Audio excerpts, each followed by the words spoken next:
Kırım Tatar tilinde sevimli sözünüz. İlham. Ana tilimizni nasıl öğrendiniz? Birinciden meni bitam öğretti.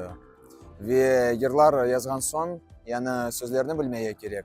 Onun için lügatga bakıp, ana tilimizni alida öğrenim. Ana tilimizni mod yapmak mümkün mü? Elbet mümkün.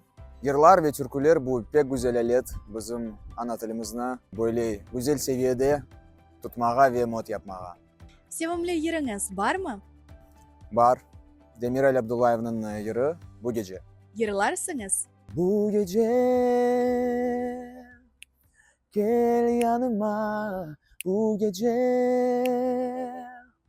sen unutma, bu gece gel yanıma, bu gece sen unutma. Yalıboy çöl ya da orta yılak şivesi.